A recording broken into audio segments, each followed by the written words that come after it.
Tayo ng chicharon. Tapos bibili naman tayo ng mga ibang kailangan natin para sa munggo. So, palalagay mo ng kamatis. Yes, kamatis na kasi may duro na yung silya.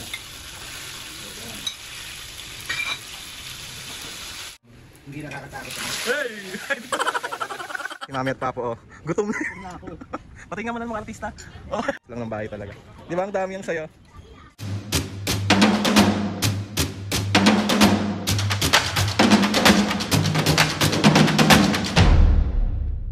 Mga kapisngay, for today's video, another vlog na naman yung gagawin natin. Itong vlog na ito mga kapisngay, bali inutusan tayo ni Papo na bumili ng mga ingredients ng munggo. Dapat sabi ko ako yung magluluto kaso ayaw niyang pumayag kasi baka daw hindi masarap. Sarap-sarap ko magluto. So ayun na nga, samahan nyo ako ngayon sa palengke. Tapos samahan nyo rin kami today. Magluto si Papo ng paborito naming munggo. Hindi biyernes pero hindi kami nakapagmunggo nung nakaraan kasi meron kaming ginawa. Tapos ngayon lang kami magmumunggo ulit. So ayun na nga. Okay pa ba kayo? Kasi ako, okay naman. Chicharon. Kasi nakabili na tayo ng chicharon. Tapos bibili naman tayo ng mga ibang kailangan natin para sa munggo. So let's go. Ipapaubaya ko yung pagluluto kay Papo ng munggo kasi feeling ko hindi ako masarap magluto nun. So wag na natin ipilit. May bagong tayong coffee shop po. Try natin. Let's go, let's go.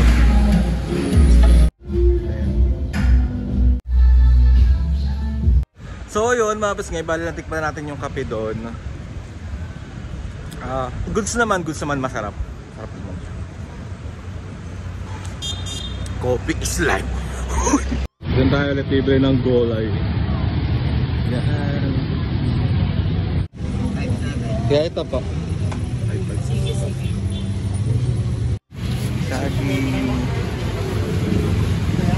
So ayun mga pisngay, bali nakabili na ako ng pansahog natin. Tapos bibili naman ako ng itlog kasi wala na kaming itlog. So bibili tayong itlog. So ito yung binibili kong itlog. 30. Tayo sa mga. So ayan mga pisngay, bali inutos na sa akin ni Papo na pakuluin tong munggo natin. Tapos wait na lang natin siya mamaya. Kulo na ang ating munggo. O Papo, anong lulutuin mo ngayon? Kulo-kulo na. Kulo-kulo. Ano lulutuin mo ngayon? Munggo. Ginisang munggo. Hindi naman Friday ngayon, ba't magmumunggo ka? Type lang Commander-in-Chief.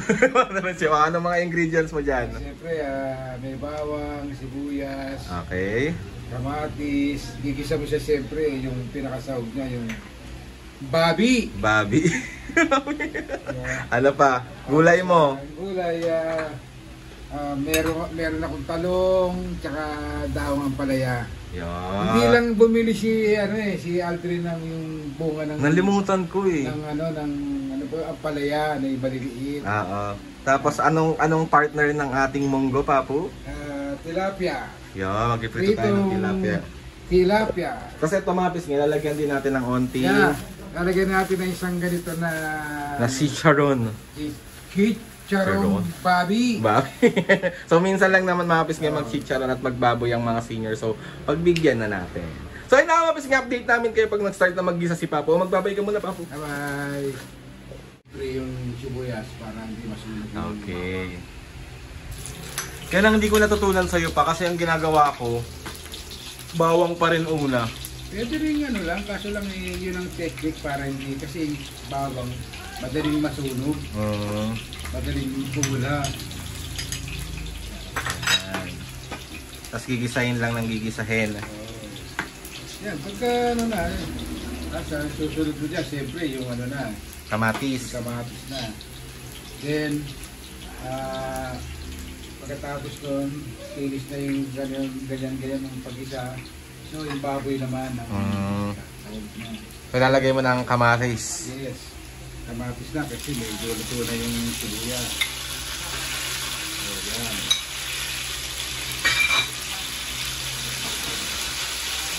Scramble, parang egg.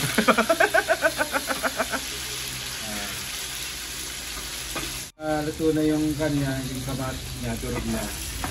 Tatanong nyo ni next. Iuhulog ko na yung sahog. Okay. Gigisa to.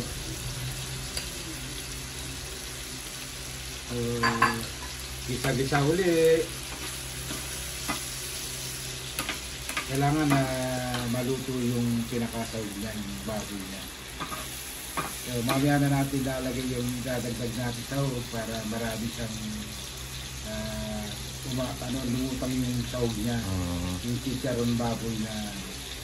Pero konti lang naman mga kapisngi ang ilalagay na chicharon.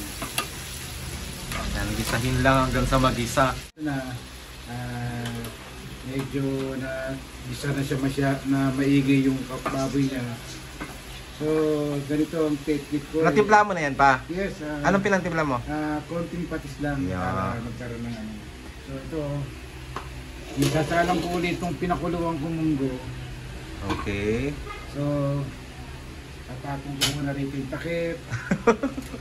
So ito, kukunin ko muna yung sabaw niya. And para makuha niya yung katas. Kasi nandyan yung katas niya eh, yung pagkakagisa eh. So ilalaglag natin yan. Ayan. So, oops, sayang ang katas. Yan. So, pagkatapos niyan, i-ano mo na siya para konting mag-isa rin yung pinakamunggo niya. Matanggal yung lansa ng munggo. So, hintayin lang natin siya kumulo. Yes, ito to. Hintayin lang natin kumulo para totally sibuga na. Sibog. Ito, nilalagyan mo na ng chicharon. Yan.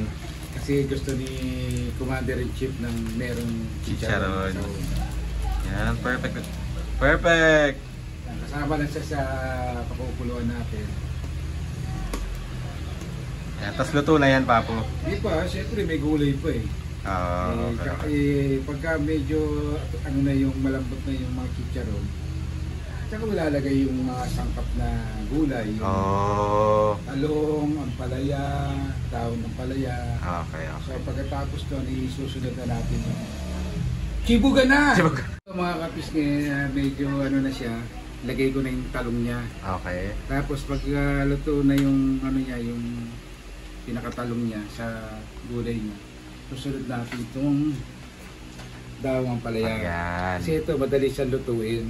Kumbaga parang lalagay lang siya. Oo, lalagay lang siya. So ayan, pakukuluan natin. Tapos, sa luto na yung Talong. niya, ilalaglag na natin yung dahon ng palaya. Yun. Kulang tayo yung totoong palaya, wala. Wala eh, hindi na bubuli eh. Sorry. Ayaw kasi ni Mami yun eh. Pero masarap yun Masarap kasi nga. healthy yun eh. So yan, isang kulo lang kasi pag tinakpa mo yan, maluluto na kagad yung dahon na yan. Saya. Tapos, Papo, next yan, ano nang gagawin mo? Pipito na tayo ng isda. Yun. Perfect. Sarap po. So, gusto mo bang Tikman? Tikman kung Sige. 1 to 10. So, pinapatikim sa akin ni Papo yung luto niya.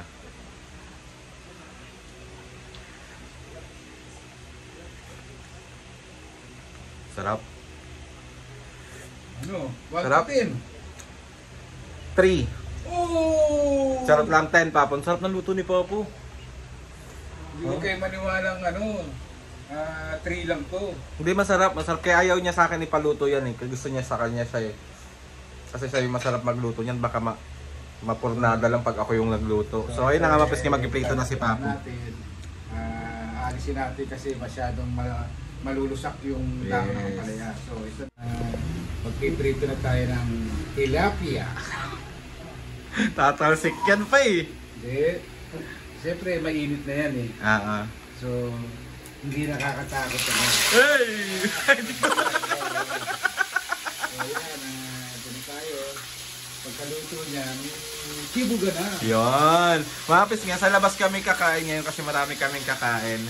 Yan, magbabay ka muna sa kanila. So ayan, mapis nga ang luto ng aking Papo.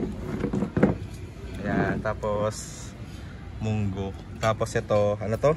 Tilapiyang prito. Tapos meron tayong mga ito, orange. Meron tayong lemon dito for Mami and Papo. So ayan na si Mami at Papo. Gutom na ako.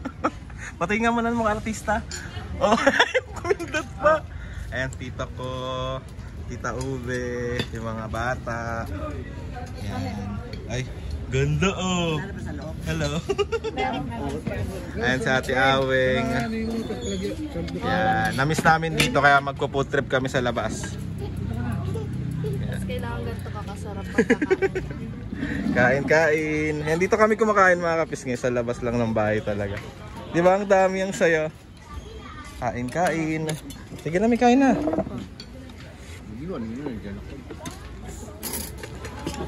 Nakita ka nakausap nga kita kanina. Si Aweng, mag-ay ka muna. Hello. Hello vlog. Hindi, di ba kausap natin si Tito Alan kanina? Hindi. Ayun, sweet Hindi naman ni natin niya Papo. kakausap. May ganyan ng asawa. Wow. Iniintindi ha. Hindi laging binubugbog. Kanina nga ako, di ba? Masarap ng ulam namin. Luto ng artista. Kain. Maraming salamat po sa pagsama ulit sa amin sa pagluluto ni Papo sa mga ganap namin today.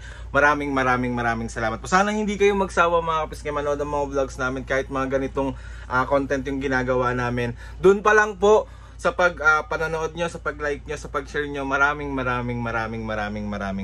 salamat po. Gusto ko magpasalamat kay Lord sa maraming blessing. Salamat sa mga ates and kuya, salamat sa lahat ng mga kapisngay na sumusuporta simula umpisa hanggang ngayon. Sobra po ako magpapasalamat sa inyo. Kahit iba't ibang content yung ginagawa namin, nandyan pa rin kayo mga kapisngay para suportahan kami. Kaya maraming salamat po.